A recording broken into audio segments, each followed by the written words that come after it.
अस्सलामुअलैकुम। Welcome to my YouTube channel law with Asad. आज जो हमारा टॉपिक है वो section 53 of Pakistan penal code. Section 53 के अंदर टाइप्स ऑफ पनिशमेंट्स प्रोवाइड की गई हैं, यानी पाकिस्तान पीनल कोड जिसको उर्दू में ताज़ीरात पाकिस्तान कहते हैं। कोई भी शख्स अगर कोई भी ऐसा ऑफेंस करेगा जो पाकिस्तान पीनल कोड के अंदर आता है, यानी ये जनरल ऑफेंसेस के अंदर आता है, तो उस शख्स को जो सज़ा दी जाएगी, जो पनिशमेंट उसको दी जाएगी, वो इन 10 पनिशमेंट्स में से कोई एक हो सकती है। तो आइए अपने टॉपिक का आगाज़ करते हैं और समझते हैं कि सेक्शन 53 के अंदर जो टाइप्स ऑफ पनिशमेंट्स प्रोवाइड की गई हैं वो क्या हैं। According to black law dictionary, the definition of punishment is any fine, penalty or confinement by the authorities to a person is called punishment। यानी किसी भी किस्म का फाइन, पेनल्टी, सज़ा वगैरह या कन्फाइनमेंट जो किसी भी शख्स को दी जाती है बाय द अथॉरिटीज़, वो क्या है, पनिशमेंट की डेफिनेशन के अंदर आएगी। एक्ट ऑफ पनिशमेंट है वो बेसिकली क्या है, टू प्रिवेंट द क्राइम, यानी जुर्म को रोकना। लोगों को जो है वो पनिशमेंट्स के थ्रू खौफ दिलाकर अगर आप जुर्म को रोक रहे हैं तो ये क्या है, मेन ऑब्जेक्ट है पनिशमेंट्स का। अब हम सेक्शन 53 के अंदर दी गई 10 टाइप्स ऑफ पनिशमेंट्स को डिस्कस करते हैं। फर्स्ट ऑफ ऑल जो पनिशमेंट प्रोवाइड की गई है सेक्शन 53 के अंदर पाकिस्तान पीनल कोड के अंदर, वो है किसास। किसास जो है बेसिकली क्या है, एक इस्लामिक कॉन्सेप्ट है जिसको आम मीनिंग में ये कहा जा सकता है कि copy the same heart on same part of body with same intensity, यानी आंख के बदले आंख, कान के बदले कान, नाक के बदले नाक और जान के बदले जान। यानी कोई भी जो किसी को ग्रीवियस हार्ट या किसी की जान लेगा तो उसको भी जो है वो उसी तरह के हालात के थ्रू जो है सज़ा दी जाएगी। लेकिन किसास की जो एडमिनिस्ट्रेशन है वो कोर्ट ने करनी है, यानी कोर्ट जो है वो मेडिकल जो रीजंस हैं उनको मद्देनज़र रखते हुए जो एडमिनिस्ट्रेशन ऑफ किसास है वो कौन करेगा, वो कोर्ट करेगी। यानी किसी भी शख्स ने अगर किसी का हाथ काटा है तो उसको किसास की पनिशमेंट देते हुए उसका अगर हाथ काटा जाता है तो इस बात को मद्देनज़र रखा जाएगा कि ये किसी ऐसी बीमारी में मुब्तला तो नहीं, शुगर वगैरह में, कि अगर इसका हाथ काट दिया जाए तो इसकी मौत वाक़ई हो सकती है। यानी जो मेडिकल प्रिवेंटिव मेजर्स हैं उनको बरूए कार लाते हुए किसास को जो है वो इम्प्लीमेंट किया जाएगा।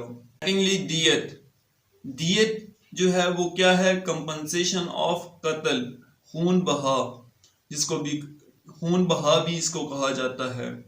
अब इसकी जो मिनिमम वैल्यू बताई गई है इन इस्लाम वो क्या है, 30,630 ग्राम्स ऑफ सिल्वर, यानी चांदी के 30,630 ग्राम।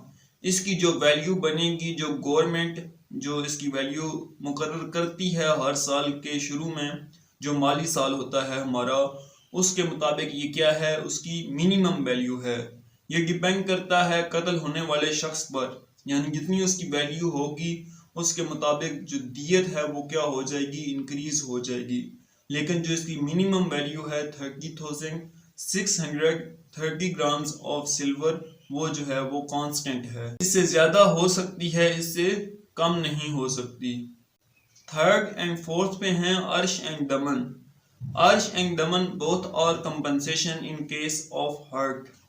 अब अर्श और दमन के अंदर जो मेन डिफरेंस है वो ये है कि अर्श जो है वो फिक्स्ड अमाउंट ऑफ कंपनसेशन होती है, जबकि जो दमन है डिस्क्रिशन ऑफ द कोर्ट, यानी कोर्ट अपनी मर्जी के तहत, डिस्क्रिशन के तहत क्या करती है, कंपनसेशन फिक्स करती है विक्टिम के लिए, वो क्या होगी, उसका दमन होगा। लेकिन जो अर्श होगा वो हमेशा क्या होता है, फिक्स होता है। ये डिपेंड करता है दियत पर। अब दियत की वैल्यू चेंज हो सकती है, वो डिपेंड करती है कि जो है जिस बंदे को आपने हर्ट पहुंचाया है वो उसकी, अगर वो कत्ल हो जाता तो उसकी दियत क्या होती, तो उसके मुताबिक दियत की वैल्यू चेंज हो सकती है, लेकिन जो अर्श है वो दियत पे डिपेंड करेगा और उसी के मुताबिक क्या रहेगा, फिक्स रहेगा। फिफ्थ नंबर पे है ताजीर, यानी कोर्ट की डिस्क्रिशन है कि वो कोई भी पनिशमेंट देना चाहती है वो दे सकती है। अब इसकी जो डेफिनेशन है ताजीर की वो ये है कि पनिशमेंट अदर देन किसास, दियत, अर्श एंड दमन, यानी किसास, दियत, अर्श और दमन को छोड़कर अगर कोई भी पनिशमेंट दी जाती है तो वो क्या है। इसमें कोर्ट्स जो हैं वो क्या कर सकती हैं, इम्प्रिजनमेंट की सज़ा दे सकती हैं, या क्या कर सकती हैं, फाइन कर सकती हैं, या किसी भी किस्म की सज़ा जो है वो उनको जो मुनासिब लगे वो थ्रू ताज़ीर दे सकती हैं। इस नंबर पे आती है डेथ। डेथ जो है ये आपको संगीन नोयत के जराइम में दी जाती है। मिसाल के तौर पर कत्ल में आपको जो है वो सज़ाए मौत, कैपिटल पनिशमेंट्स दी जाती हैं। रेप वगैरह में या क्या जो ऑफेंसेस अगेंस्ट द स्टेट हैं वहाँ पर भी जो सज़ा है वो सज़ाए मौत दी जा सकती है। या हाईजैकिंग वगैरह में अगर कोई बंदा हाईजैकिंग का जुर्म करता है तो उसको भी जो है वो डेथ पेनल्टी की सज़ा दी जा सकती है। सेवंथली, इम्प्रिजनमेंट फॉर लाइफ, यानी उम्र कैद की सज़ा, ये भी जो हीनियस ऑफेंसेस होते हैं उनमें दी जाती है, जिनमें जो अल्टरनेट है डेथ पेनल्टी का वो इम्प्रिजनमेंट फॉर लाइफ है।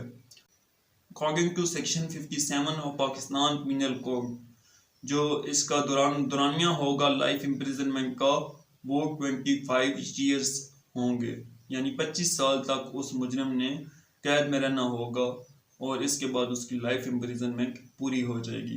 नंबर पर है इम्प्रिजनमेंट। अब इम्प्रिजनमेंट को कैद कहा जाता है। इस कैद की दो अक़साम हैं, सादा कैद और कैद बामुशक्कत। सादा कैद के अंदर कैदी को जस्ट कन्फाइन कर दिया जाता है जेल के अंदर, लेकिन जो रिगोरस इम्प्रिजनमेंट होती है, कैद बामुशक्कत होती है, उसमें कैदी से क्या किया जाता है, काम लिया जाता है, उससे हार्ड लेबर ली जाती है और उसको बतौर सज़ा जो है वो लेबर के लिए काम करना होता है। Ninth, for feature of property. अब फॉर फीचर ऑफ प्रॉपर्टी भी ये जो है टाइप ऑफ पनिशमेंट है, जिसके अंदर जो कन्विक्ट होता है उसकी क्या कर ली जाती है, जो जायदाद जो उसने अनलॉफुली तरीके से हासिल की हो या उसने कोई जो है वो माली बेनिफिट्स हासिल किए हों उस जुर्म के तहत, तो उसकी जो जायदाद होगी, जो प्रॉपर्टी होगी, वो क्या कर ली जाएगी, फॉरफीट कर ली जाएगी, जब्त कर ली जाएगी। First 10th that is fine. Fine जो है ये क्या है, जिसको आम जुबान में जुर्माना कहा जाता है। अब जो कंपनसेशन होती है इन केस ऑफ दियत, अर्श एंड दमन, वो किसको मिलती है, विक्टिम को मिलती है, यानी जिसके साथ किसी ने कोई ऑफेंस किया होता है, जिसको हर्ट पहुंचा होता है। जबकि जो फाइन है जिसको जुर्माना कहा जाता है, ये कहाँ जाता है, ये गवर्नमेंट के खजाने में जाता है, यानी इसको जो है वो विक्टिम को नहीं दिया जाता, ये जस्ट सीधा चला जाएगा गवर्नमेंट के खजाने में। तो ये था हमारा आज का टॉपिक। उम्मीद है ये टॉपिक आपको समझ आ जाएगा। 10 टाइप्स ऑफ पनिशमेंट, एक बार इनको रिकॉल कर लेते हैं। किसास, दियत, अर्श, दमन, ताजीर। Death, life imprisonment either simple or rigorous, forfeiture of property and 10th पे है फाइन। उम्मीद है ये टॉपिक आपको समझ आ जाएगा। अगर आपको कोई भी क्वेश्चन हो इस टॉपिक से रिलेटेड तो वो आप कमेंट सेक्शन में मुझसे पूछ सकते हैं, इंशाल्लाह मैं उसका आंसर करूंगा। Thank you so much. Allah Hafiz.